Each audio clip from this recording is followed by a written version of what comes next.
François Leleur, le voyage d'Hector ou la recherche du bonheur. Hector s'approche du bonheur. Edward avait l'air très content à la fin du dîner, mais apparemment ça ne lui suffisait pas parce qu'il voulait absolument aller avec Hector dans un autre endroit. « Il faut que tu connaisses la Chine », il disait, même si Hector se demandait si le genre d'endroit qu'aimait Edward, comme ce restaurant, c'était vraiment la Chine. Il aurait préféré rentrer à son hôtel pour noter ce qu'il venait d'apprendre sur le bonheur, mais comme Edward était un copain, il accepta de le suivre. À l'entrée, il y avait un très grand Chinois très bien habillé, avec un fil de micro derrière l'oreille. Quand il vit Edward, il lui fit un petit clin d'œil. À l'intérieur, c'était comme un très grand bar, avec de la jolie musique et un éclairage très doux, et pas mal de gens comme Hector et Edward, c'est-à-dire pas seulement des Chinois. Tout de suite, Hector remarqua qu'il y avait des Chinoises aussi jolies que dans les films, certaines tellement jolies que ça faisait un peu mal de les regarder.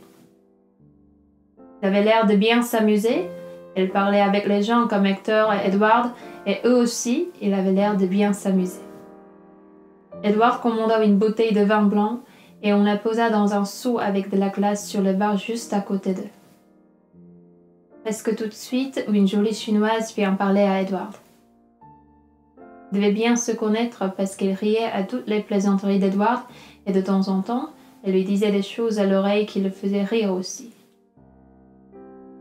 Tout ça, c'était bien joli, mais Hector se souvenait quand même qu'il faisait ce voyage pour apprendre des choses sur le bonheur et il ne voulait pas oublier ce qu'il avait compris pendant le dîner.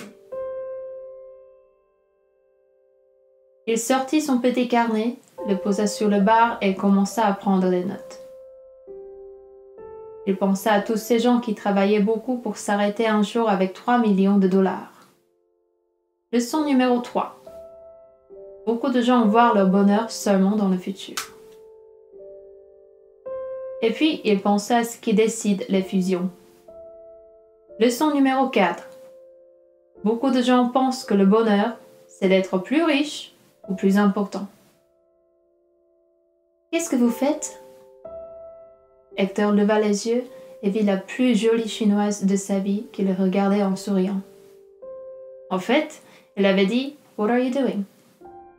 Mais comme ce livre, ce n'est pas des devoirs de vacances, on va tout vous traduire. Hector était assez ému, mais il arriva à expliquer en anglais qu'il prenait des notes pour comprendre ce qui rendait les gens heureux et malheureux. La jolie Chinoise eut un petit rire très charmant et Hector comprit qu'elle avait cru qu'il avait fait une plaisanterie. Alors il lui expliqua un peu plus pourquoi il prenait des notes et là, elle arrêta de rire et le regarda d'un drôle d'air, mais même son drôle d'air était très charmant si vous comprenez ce que je veux dire. Hector fit connaissance avec la très jolie Chinoise. Elle s'appelait Yingli et elle était étudiante. « Étudiante en quoi ?» demanda Hector. « En tourisme », répondit Yingli. Hector comprit pourquoi elle venait dans cet endroit parce que c'était vraiment un bon moyen pour connaître les touristes qui venaient visiter la Chine. Yingli lui posa des questions sur ce qu'il faisait dans la vie et Hector lui raconta l'histoire des gens qui ont peur, qui sont tristes ou qui ont des pensées bizarres. Yingli avait l'air de trouver ça très intéressant et elle dit que quand elle était triste, elle allait voir ses amis et qu'après ça allait mieux. Hector lui demanda si elle vivait depuis toujours dans cette ville et Yingli commença à lui raconter qu'elle venait d'une autre partie de la Chine, là où les gens sont très pauvres et qu'elle était bien contente d'être là. Elle avait des sœurs, mais elle était restée là-bas. Les sœurs, elles n'étaient pas étudiantes en tourisme, elles travaillaient dans le genre d'usine qu'avait installé Charles en Chine.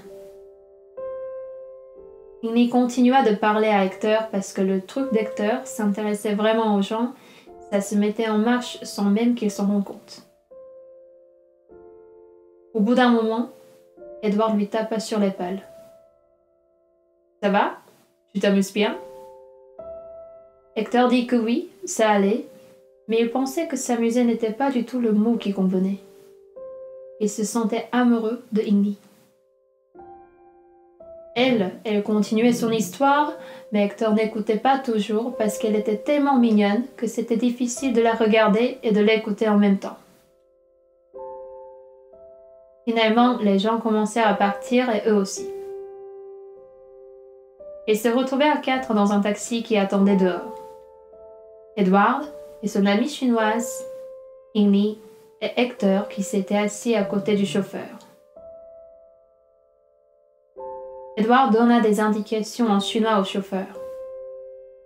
Ils se retrouvèrent bien vite devant l'hôtel d'Hector et là, il réalisa qu'il n'avait pas demandé son téléphone à Igni. Mon Dieu, comment il allait faire pour la revoir? Mais il avait tort de se faire du souci parce qu'Igni descendit du taxi juste après lui et Edward et sa chinoise repartirent en la laissant seule devant l'hôtel. Hector se sentit un peu gêné. Mais il se dit qu'un homme, même un psychiatre, doit savoir prendre des décisions, alors il prit la main d'Igni, traversa le hall de l'hôtel sans regarder les gens du personnel derrière le comptoir et se retrouva dans l'ascenseur. Et là, Igni l'embrassa. La suite, ce n'est pas la peine de la raconter parce que bien sûr Hector et Igni allèrent dans la chambre d'Hector où ils firent ensemble ce que font les gens quand ils sont amoureux, et ça, tout le monde sait comment c'est. Le lendemain matin, quand Hector se réveilla, il entendit Igni qui chantonnait dans la salle de bain. Cela lui fit très plaisir, même s'il avait très mal à la tête à cause de toutes les bouteilles qu'avait commandées Edward. Igni sortit de la salle de bain avec une serviette enroulée autour d'elle, et quand elle vit qu'Hector était réveillé, elle eut un autre petit rire charmant. À ce moment-là, le téléphone sonna et Hector décrocha. C'était Edward qui lui demandait si la soirée s'était bien passée. Hector dit que oui, mais c'était difficile d'en expliquer plus devant Igni qui le regardait. « Je l'avais choisie pour toi, » dit Edward. « J'étais sûre qu'elle te plairait. Ne t'inquiète pas, je me suis occupée de tout. » Alors tout d'un coup, Hector il comprit tout. Elle vit qu'Igni venait de comprendre qu'il avait compris et elle arrêta de sourire et eut l'air un peu triste. Hector aussi, il se sentit triste, mais il fut quand même gentil avec Igni et lui fit un petit baiser sur la joue quand elle partit en lui laissant son numéro de téléphone. Il se remit au lit et après un moment, il prit son petit carnet, il réfléchit et il nota.